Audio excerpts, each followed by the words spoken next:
سعودی عرب، UAE اور خلیجی ممالک میں آج عید الاضحیٰ مذہبی جوش و جذبے سے منائی جا رہی ہے۔ مکہ مکرمہ کی مسجد الحرام اور مدینہ منورہ کی مسجد نبوی میں نماز عید کے روح پرور اجتماعات منعقد ہوئے، جن میں لاکھوں فرزندان توحید نے شرکت کی۔ مسجد الحرام میں نماز عید کی امامت حرمین شریفین کے امام نے کی، جبکہ مسجد نبوی میں بھی نمازیوں کی بڑی تعداد موجود تھی۔ مکہ مکرمہ میں مسجد الحرام اور مدینہ میں مسجد نبوی صلی اللہ علیہ وسلم میں نماز عید کا خطبہ دیا گیا۔ عید کی نماز کے بڑے اجتماعات میں امت مسلمہ کے اتحاد، عالم اسلام کی ترقی اور فلسطین اور دیگر مظلوم مسلمانوں کے لیے خصوصی دعائیں کی گئیں۔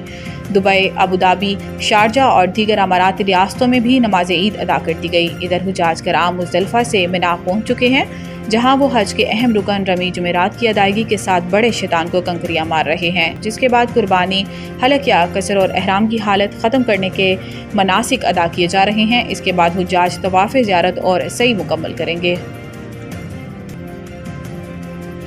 بھارت میں دہشت گردی کا کوئی واقعہ ہوتا ہے تو اسے جنگ سمجھا جاتا ہے۔ بلاول بھٹو زرداری کی قیادت میں پاکستانی وفد نے امریکی قانون سازوں سے ملاقاتیں کی، جس میں انہوں نے خطے میں امن و استحکام کی اہمیت کو اجاگر کیا اور پاک بھارت جنگ میں امریکی کردار کو سراہا۔ امریکی وفد میں کانگریس رکن Jack Bergman, Tom Suozzi, Ryan Zinke, Maxine وارڈز، Al Green, Jonathan Jackson, Hank Johnson, Stacey Plaskett اور ہنری کیولائر اور دیگر اراکین شامل ہیں۔ اس موقع پر گفتگو کرتے ہوئے بلاول بھٹو زرداری نے کہا کہ وزیر اعظم شہباز شریف نے اس وفد کو امن کا مشن دیا۔ اس مشن میں بھارت سے بات چیت اور سفارتکاری کے ذریعے مسائل کا حل تلاش کرنا شامل ہے۔ جنگ بندی خوشائن ضرور ہے، لیکن یہ محض ایک آغاز ہے۔ بلاول بھٹو زرداری نے کہا کہ بھارت اور پاکستان جنوبی ایشیا اور بالواسطہ طور پر پوری دنیا آج اس بحران کے آغاز کے وقت کی نسبت زیادہ غیر محفوظ ہے۔ پاکستان اور بھارت کے درمیان مکمل جنگ کی حد آج ہماری تاریخ میں کبھی بھی اتنی کم نہیں رہی۔ بھارت میں کہیں بھی دہشت گردی کا کوئی واقعہ پیش آتا ہے، ثبوت ہو یا نہ ہو، اس کا مطلب جنگ سمجھا جاتا ہے۔ بلاول بھٹو نے مقبوضہ کشمیر میں انسانی حقوق کی ابتر صورتحال پر شدید تشویش کا اظہار کرتے ہوئے کہا کہ کشمیری عوام کو اقوام متحدہ کی قراردادوں کے مطابق حق خود ارادیت دیا جائے۔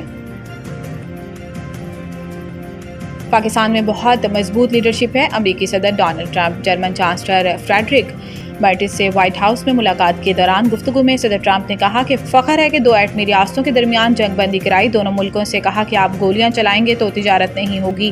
صدر ٹرمپ نے کہا کہ پاکستان میں بہت مضبوط لیڈرشپ ہے۔ واضح رہے کہ صدر ٹرمپ پاکستان اور بھارت کے درمیان جنگ بندی کی بات ایک درجن بار دہرا چکے ہیں۔ ہر بار یہ بات سن کر مودی سرکار سیکھ پا ہو جاتی ہے اور ساتھ ہی بھارتی حزب اختلاف کانگریس کو مودی جی کا مذاق اڑانے کا پھر موقع مل گیا۔ گزشتہ ماہ بھارتی سیکرٹری خارجہ وکرم مسری نے پاکستان اور بھارت کے درمیان جنگ بندی میں امریکی کوششوں کا سرے سے انکار کیا تھا۔ بھارت کے سیکرٹری خارجہ وکرم مسری نے پارلیمانی کمیٹی کو بریفنگ دیتے ہوئے کہا تھا کہ پاک بھارت فائر بندی قطعی طور پر دو طرفہ نہیں تھی۔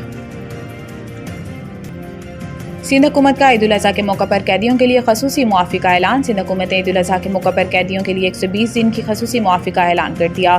محکمہ داخلہ سندھ نے قیدیوں کے لیے 120 دنوں کی معافی کا نوٹیفیکیشن بھی جاری کر دیا، جس کے مطابق وزیر اعلیٰ سندھ مراد علی شاہ نے قیدیوں کی خصوصی معافی کا اعلان کیا۔ اس موقع پر وزیر اعلیٰ مراد علی شاہ نے کہا کہ عام قیدیوں کو 120 دن کی خصوصی معافی دی جائے گی، تاہم قتل، دہشت گردی، ریپ، اغوا اور مالی بدعنوانی میں ملوث قیدی معافی کے اہل نہیں ہوں گے۔ وزیر اعلیٰ سندھ کے مطابق معافی کا اطلاق صرف عام سزائے یافتہ قیدیوں پر ہوگا۔ سزائے موت کے قیدی اس ریلیف میں شامل نہیں ہوں گے۔ اس کے علاوہ منشیات، فورن ایکٹ، جاسوسی اور مالی بے ضابطگیوں میں سزا یافتہ قیدیوں پر بھی اس حکم نامے کا اطلاق نہیں ہوگا۔